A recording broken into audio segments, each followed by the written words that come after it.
Hey guys, today we are in Minneapolis, Minnesota at the headquarters of All-Star Services, the huge $300 million a year roofing contractor that is taking the industry by storm, especially when it comes to private equity. We're going to get to hang out with their leaders, including Pete Carlson and Adam Love, and learn all about why they chose to start doing private equity way back in 2015, some of the lessons that they learned about private equity and partnering and growing corporations and how to really fuel that growth. And we'll also get to learn about what the future of the industry really looks like and where we are heading as an industry, especially when it comes to private equity and some of the changes that we should be on the lookout for here in the future. So let's go meet these guys and see what this company is all about. Adam Love here from All-Star. Welcome, Adam, to the show, man, and welcome to the world of roofing. Thanks, John. Really appreciate it. So for those guys that don't know who Adam Love is, Adam is now the new CEO of All-Star Construction here in Minneapolis. But you guys have grown now to how many brands? You guys have quite a few. 11 acquired in the last 6 months. Yeah. To partner with All-Star and their other two brands that they acquired prior to that. Who's partnered with Morgan Stanley. You probably know who Morgan Stanley is. They're one of the largest investment bankers in the world. And you guys are now in the roofing space, looking to acquire more companies, but growing tremendously over the last year. And it's been fun to watch this happen. And just as the industry expands, this is the sign of the future. What's your background look like? Where are you from? What are you doing? How do we get here? Absolutely. So originally from New York, grew up working construction. Started off sweeping job sites, carrying lumber, and then over time, really realized that there was a lot of opportunity there for me personally. I went to school for architecture. What I learned there was I love the subject. I don't love the kind of the industry itself. So after college, I got into construction full time. Had my own business, built my own business for about 10 years up until the crash and through the crash. And I've spent most of my professional career building out national platforms, utilizing large, diverse third-party vendor bases, coming up with frameworks, policies, processes, procedures, technology, to really get them all to act as one and optimize for the customer experience, optimize for the cost structure of the business. And I've done kind of similar versions of that along the way at a number of different stops. Yeah, and that's pretty awesome. Watching how that whole single family owned by conglomerates, that whole world really exploded in the last 10 years. It's become a national player with multi-billions of dollars behind it and lots of large portfolios that are managing properties across the United States. That's an undertaking unlike anything else really in the world, and you had to incorporate a lot of structure into that. Yeah, it's a really good proxy actually for a lot of what we're facing and doing here. I think, back at the time, 2010, 2011, 2012, the largest single family rental homeowner in the country had 1,000 homes. Right. Now there are multiple with more than 80,000 homes under management. On the institutional side, there's probably upwards of 500,000 units now. In order to operate that at that scale, you need structure, you need standardized processes, the way that teams operate, you need purpose-built systems, and you need vendors and good partnerships. So a lot of what I learned there and along the way at other stops, I think lends itself really, really well to just the scale and the explosion of investment that we're seeing on the roofing side as well. Are you saying that roofing is about to go through the same thing? Yeah, I think we're already seeing it, and really much of that growth happened in the first 5 years, right? I think that's where the opportunity lies, and I think that's what we're facing right now as we're looking for the best partners across the country to come join our platform and what we're trying to do. What do you see as some of the challenges that you're facing or that you've encountered? Because you've only been with All-Star since October, correct? Mm-hmm. So how do you view us? What do you think that we could do better? What do you think we do well? What's your overall take? These are really well-run companies with great leaders in place, but they do things differently. But I think, again, there's the cultural side, uniting these brands culturally, and then there's the operational side. And I think as you look across all of our partnership brands, they all do different things really, really well. They're all interested and passionate about different areas of the business. And then there are other areas where they don't care as much. They don't focus as much. They just, maybe that's not what they're drawn to. And I think, one of our main competitive advantages is going to be creating, and what we're doing now is creating the environment to leverage all of those strengths and passions. We have all the skills, we have all the talent, we have the right partners, the right energy, we've got everything we need. Now it's about creating the atmosphere and the environment to leverage all of that, minimize the weaknesses that we're finding along the way, but learn from each other. And we've already begun doing that a lot, and leveraging our partners and their strengths, and then building programming, national programming around those strengths. What are some of the key weaknesses that you're seeing in the industry as a whole? Yeah, I think a big one is just transparency into the impact of marketing and marketing spend and marketing strategy and what works, what doesn't work. I think there's an apprehension there about spending money because it's very, very opaque. So I think there's a lot that we can do to standardize that and add some sophistication and just transparency, visibility into the impact of that. I think also just in terms of training and sales training and production training, leveraging systems. There are a lot of different teams that utilize the same systems, but they use them very, very differently from one another, right? They're not using them optimally. They might be using 40% of the functionality of the same system that someone else is using 70% of the functionality. So I think there's a real opportunity to fully leverage systems. We don't need to reinvent the wheel every time. Take the different pieces of the puzzle, put them together, and really drive that value creation across the entire platform.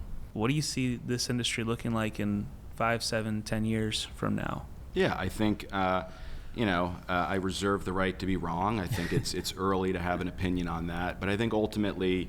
this is speculative. Yeah, of course. I think we're going to see... the quality of the product and the service that's being provided to customers go way up. I think we're going to see enormous transparency in the industry. So, and along with that transparency is going to come really increased trust for the consumer. And along with that, we're going to be able to drive a lot of the unnecessary cost out with a national platform and a national program. So we're going to be able to be way more attentive to the customer's needs. They're going to trust us. They're going to know what something should cost, how long it should take, are they getting a good product, a good service, and they're going to get that at a really good price over time because of a lot of the investment that we're making into this industry. We're here with Pete Carlson, one of the main guys here at All Star Services, and I can't say you're the CEO anymore. Nope, you can't say it. Well, you can say that, but you'd be wrong. I'd be wrong. That's right. Yep, that's right. No, we met Adam, and he's a really cool guy, but no, you're one of the founding members here. Yep. And it's really cool to get to sit down with you and really kind of dissect what you've built here and look at this business. This is incredible. And thank you for letting me sit down and talk a little bit about this. Yeah, for sure. Thanks for helping us get the story out. The story is amazing. I'll let you kind of tell the story because I'm intrigued by this story, and if you guys listening, you would definitely want to tune into this. Like, this is a great story. But yeah, I'll let you kind of share the beginnings of this and where we are today and how we got here. So yeah, thanks for that. So yeah, it's a boring story, and it's singular as it relates to companies. I started working at All Star in 1986. So wearing a pouch, roofing. We did framing, we did everything back then, but predominantly we did roofing here in the metro, and did that. Stayed on the roof all through college. Got out of college, stayed on the roof for a couple more years. I was on the roof part-time, and then I was selling part-time, and then went into the office full-fledged in 92 and just started residential roofing leads, right? And, we were a residential roofing company, really. Right, we were probably one of the best out there. We did all the sheet metal work. We flashed all the chimneys. We, talked about ventilation. We did, we could fix the fascia. I mean, we were construction people, right? Yeah. And so yeah, we did that. And then the continuation of the story, I bought into the company in 2002, and then I bought the company outright in 2008. Turned around and made 4 guys that worked with me: Grady, Adam, Sean, and Joey. Made them all partners as well. But there came a moment, though, where things pivoted because, looking at where All-Star is today versus where All-Star was in like the early 2000s when you guys really took over, it's a whole different organization now. You guys got into private equity really, really early on. And now you guys have gone through a few different turns, gotten to where you guys are, close to, what's the number, Kyle, like 300 million last year? There had to have been some very strategic, intentional moves in order to do that. And why did you do that? Well, like I said, we're a competitive group. So once we conquered the high-end work, and then we conquered the multifamily stuff, and then we were always residential, and we did a bunch of we just felt like there was more out there. We just felt like we could take this to the next level. We also had 5 owners that had a lot of horsepower. We just said, hey, what's the next progression for this company? And we were doing great. And there was no issues with the company. We were growing year over year, every year. We were taking market share from competition. We were expanding our footprint geographically. Like, we were doing everything that we felt like we needed to do. A lot of our clientele have bought and sold companies over the years and big organizations. And, a lot of them told us, hey, you guys should look into this. You guys have a special organization. You have a special team. You guys have been together a long time. Your clients told you that? Yeah, clients, yeah. That's awesome. Said, hey, you guys should look at this. Like, you guys have the horsepower to put this into something special. And it was more than a coffee at Starbucks that got us there. Right. But I'm, for the sake of the story, that's really, as we started looking into it, that's really how it started. And so anyway, we started that path. We started on a strategic plan of really growing the business, discipline. We already had a really strong financial background, so we had strong financials produced every month, like everything was there already. But this really brought us into the next level, and we grew the company. We had a 7-year plan, and we grew it in 3. I'm just thinking in terms of 9 years ago, our industry we weren't on the map of private equity like we are today, right? 9 years ago, no one was doing that. No one was considering it. Why in the world would you say, hey, you know what? We need to investigate bringing in outside capital to help us grow this business? The advantages are a couple. Number one, you could take equity off the table, so we could finally pay ourselves, right? Okay. For something that we built that was special. We could reinvest alongside our financial partner, and we could use their money to help grow the business exponentially. To try to sum up all of the advantages is kind of hard, but just think of it as, from a disciplinary approach, no wasted movement. Everybody has their list of stuff that they accomplish every day, and you reconvene and you measure your growth, both top line and bottom line, and you get after it. So the way I see this, and this is kind of the misconception within the industry and the conversations that people are having, it's not about selling out. It's about leveling up. Mm-hmm. To get people to sell their business, which is really sometimes more important than their own family to some people, like, they have to trust you. They have to know that what you're saying is transparent, and they have to believe in you, and you have to lead. Like, you just have to lead. And the easiest way to lead is not just blow smoke up someone and tell them that this is it. It's lead by example. Just get in there and get after it. We're not for everybody either, right? And that's okay, right? We've got a specific set of people that we're looking for. Other roofers in the country. We have a certain set of geographies that interest us more than others. And we're running around the country, we're having fun, and we're trying to find people that are like-minded like us, and we can share. Kyle and I sit on calls every day. We learn every day. Every day after every call, I have at least a half a page of notes of stuff I'm learning. If you click on the show description, there's a link. You can fill out the simple questionnaire there that will basically let you connect directly to All-Star, to Kyle, and to Pete and the team here, Adam, and let you guys talk about what the potential looks like and see if this is a good fit. At least have a conversation, because conversations like this, first off, they didn't exist 6 or 7 years ago.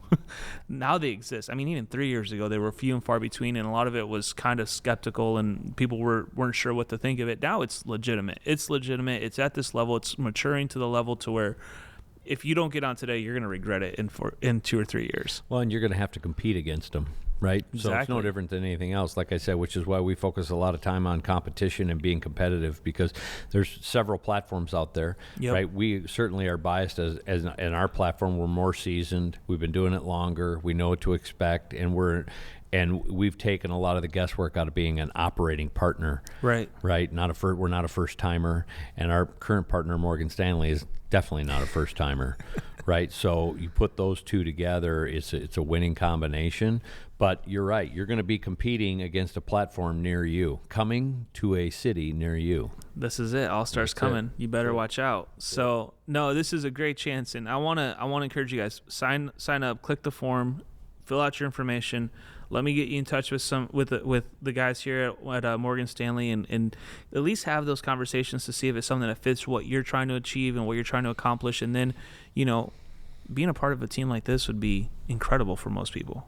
I mean, this is what most of us, especially entrepreneurs, we love business. We want to do cool things, and to be able to reach our full potential in life, I mean, I don't know what else is better. Well, I mean, here's another baseball analogy that I look at, and I don't often use it because it sounds conceited, but let's assume that you own a roofing company in Indianapolis. Not that you ever would, but let's say you would.